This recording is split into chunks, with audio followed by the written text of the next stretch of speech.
ಅರಕಲಗೂಡು ತಾಲೂಕಿನ ಕೊಣನೂರು ಹೋಬಳಿಯ ಸಿದ್ದಾಪುರ ಗೇಟ್ನಲ್ಲಿ ಕಳೆದ 3 ದಿನದಿಂದ ಸುವರ್ಣ ಕರ್ನಾಟಕ ಸೇನೆಯು ನಡೆಸುತ್ತಿರುವ ಅಹೋರಾತ್ರಿ ಧರಣಿಯನ್ನ ಬೆಂಬಲಿಸಿದ ಪರಾಜಿತ ಅಭ್ಯರ್ಥಿ ಕಾಂಗ್ರೆಸ್ ಮುಖಂಡ ಶ್ರೀಧರ್ ಗೌಡ ಮಾಗಡಿ ಸೋಮವಾರಪೇಟೆ ರಸ್ತೆ ಕಾಮಗಾರಿ ಅವೈಜ್ಞಾನಿಕ ಆಗಿದೆ ಎಂದು ಸುವರ್ಣ ಕರ್ನಾಟಕ ರಕ್ಷಣಾ ಸೇನೆ ಧರಣಿ ಕೂತಿದ್ದು, ಧರಣಿ ಸ್ಥಳಕ್ಕೆ ಭೇಟಿ ನೀಡಿ ಹಲವಾರು ಸಮಸ್ಯೆಗಳನ್ನು ಕೇಳಿ ಸ್ಥಳದಲ್ಲಿಯೇ ಸಂಬಂಧಪಟ್ಟ ಅಧಿಕಾರಿಗಳಿಗೆ ಸ್ಥಳಕ್ಕೆ ಬರುವಂತೆ ಹೇಳಿದರು.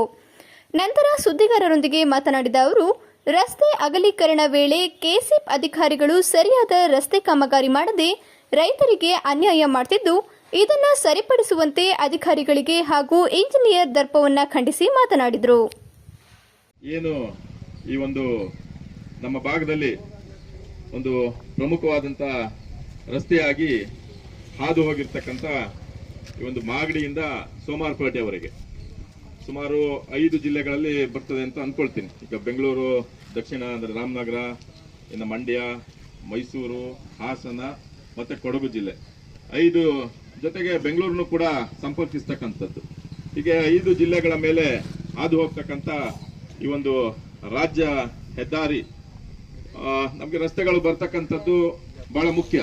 ರಸ್ತೆ ಅಭಿವೃದ್ಧಿ ಆದ್ರೇ ಅಕ್ಕಪಕ್ಕದ ಹಳ್ಳಿಗಳು ಮತ್ತು ಏನು ನಮ್ಮ ಪಟ್ಟಣಗಳು, ದೇಶ ಮುಂದುವರಿಯಲಿಕ್ಕೆ ಸಾಧ್ಯ ಅಂತಕ್ಕಂಥದ್ದು ಎಲ್ಲರಿಗೂ ಕೂಡ ಗೊತ್ತಿರ್ತಕ್ಕಂಥ ವಿಚಾರನೆ.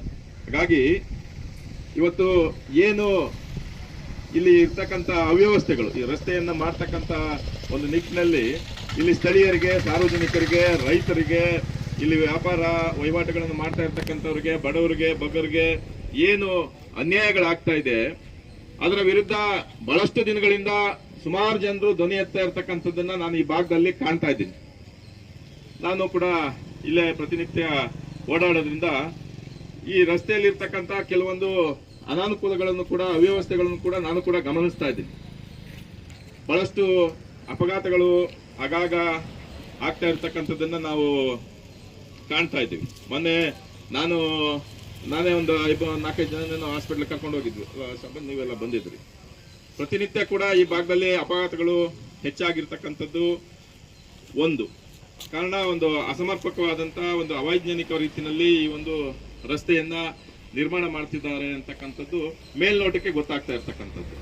ಅದ್ರ ಜೊತೆಗೆ ಮುಖ್ಯವಾದ ಸಮಸ್ಯೆ ಏನಪ್ಪಾ ಅಂತಂದ್ರೆ, ಒಂದು ಅಭಿವೃದ್ಧಿ ಅನ್ನೋದು ಆಗ್ಬೇಕಾದಾಗ ಅದಕ್ಕೆ ಯಾರು ಸಹಕಾರವನ್ನು ಕೊಟ್ಟಿರ್ತಾರೆ, ಯಾರು ಜಮೀನುಗಳನ್ನ ಬಿಟ್ಕೊಟ್ಟಿರ್ತಾರೆ, ಯಾರು ರೈತರು ತಮ್ಮ ಆಸ್ತಿಯನ್ನ, ತಮ್ಮ ಹಕ್ಕು, ಅದು ಏನು ತಮ್ಮ ಪಿತ್ರಾರ್ಜಿತವಾದಂತ ಒಂದು ಮಾನಸಿಕವಾದಂತ ಸಂಬಂಧ ಇರತಕ್ಕಂಥದ್ದು.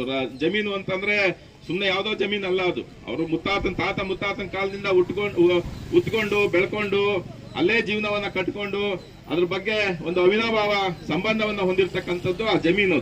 ಅದನ್ನ ಇವತ್ತು ಕೊಟ್ಟಿದ್ದಾರೆ ರೈತರುಗಳು. ಅಭಿವೃದ್ಧಿ ದೃಷ್ಟಿಯಿಂದ ರಸ್ತೆ ಆಗ್ಲಪ್ಪ ನಮ್ಮ ಭಾಗಕ್ಕೆ ಬೇಕು ಅಂತಕ್ಕಂಥ ದೃಷ್ಟಿ ಇಟ್ಕೊಂಡು ಇವತ್ತು ಜಾಗಗಳನ್ನ ಕೊಟ್ಟಿದ್ದಾರೆ. ಆದ್ರೆ ಅದಕ್ಕೆ ಸಮರ್ಪಕವಾದಂತ ಪರಿಹಾರವನ್ನ ಕೊಡೋ ನಿಟ್ಟಿನಲ್ಲಿ ಎಲ್ಲೋ ಒಂದ್ ಕಡೆ ನಮ್ಮ ಏನು ನಮ್ಮ ಈ ಭೂಸ್ವಾಧೀನ ಅಧಿಕಾರಿಗಳಿದ್ದಾರೆ, ಎಲ್ಲೋ ಒಂದ್ ಕಡೆ ಎಡವಿರ್ಬೋದು ಅಂತಕ್ಕಂಥದ್ದು ನಮ್ಗೆ ಈ ಸಂದರ್ಭದಲ್ಲಿ ಅರಿವಾಗ್ತಾ ಇದೆ. ಸೊ ಆ ನಿಟ್ಟಿನಲ್ಲಿ ನಾನು ಏನು ಪತ್ರಿಕೆಗಳಲ್ಲಿ ಗಮನಿಸಿದೆ, ಹಾಗಾಗಿ ನಮ್ಮ ರಾಘವೇಂದ್ರ ಗೌಡರು, ಮನೆ ಮಲ್ಲೇಶಣ್ಣವರು, ಮತ್ತೆ ನಮ್ಮ ಸೂರಣ್ಣವರು, ದಶರಥಣ್ಣ, ಸೋಮಣ್ಣ, ಮತ್ತೆ ನಮ್ಮ ಪುಟ್ಸಾಮಣ್ಣವರು, ಮತ್ತೆ ಇಲ್ಲಿ ಜಮೀನು ಆಗಿರೋದು 4 ವರ್ಷದಿಂದ ಆಗದೆ ಇರೋದು 2 ವರ್ಷ ಆಗಿದೆ. ಅಂದರೆ ಅರ್ಥ ಮಾಡ್ಕೊಂಡು ಯೂಸ್ ಮಾಡಿರೋದು ಅರ್ಧ ಬರ್ತಕ್ಕಂಥ ಅವೈಜ್ಞಾನಿಕ ಪ್ಲ್ಯಾನ್. ಮತ್ತು ಡ್ರೈನೇಜ್ ಏನು ಮಾಡಿದರೆ ಡ್ರೈನೇಜ್ ನೀರು ಹೋಗೋದು ಹೋಗ್ತಾ ಇಲ್ಲ, ರಸ್ತೆ ಮಾಡ್ತಾರೆ. ಈಗ 3 ದಿನದಿಂದ ಮಾಡ್ತಾ ಇದ್ದೀವಿ. ಸುಮಾರು ಒಂದು 3 ವರ್ಷ ಮಾಡಿಲ್ಲ, ಬಸ್ ಸ್ಟ್ಯಾಂಡ್ ಮಾಡಿಲ್ಲ, ಬುಕ್ ಇರತ್ತವೆ. ಮೇಲ್ಗಡೆ ಮಾಡ್ಬಿಟ್ಟು ನೋಡಿದೆ, ಅದು ಮೇಲ್ಗಡೆ ಮಾಡೋದು. ಆಮೇಲೆ ನಮ್ದು 14 ಕುಂಟೆ ದುಡ್ಡು ಬರ್ಬೇಕು. 14 ನಾವೊಬ್ಬರು ಬೀರ್ನಡಿ ಕಾವಲ್ದು ಜಮೀನ್ದು, ಒಬ್ಬರು ನಮ್ದು, ಅದು ಬಂದಿಲ್ಲ ದುಡ್ಡ. ತಾರ ಒಂದ್ಸರಿ ಅಡ್ಡಿ ಹಾಕಿದ, ತಾರ ಹಾಕಕ್ ಬಿಟ್ಟಿಲ್ಲ, ನಂಗೆ ಗೊತ್ತಿಲ್ಲ. ಆಗ ಮಾಡ್ದ. ಸ್ಥಳೀಯ ಹಾಗೂ ನಿಖರ ಸುದ್ದಿಗಾಗಿ ಸಬ್ಸ್ಕ್ರೈಬ್ ಆಗಿ ಬೇಮಾ ವಿಜಯ ಡಿಜಿಟಲ್ ಯೂಟ್ಯೂಬ್ ಚಾನೆಲ್ ಹಾಗೂ ಪಕ್ಕದಲ್ಲಿ ಕಾಣುವ ಬೆಲ್ ಐಕಾನ್ನ ಕ್ಲಿಕ್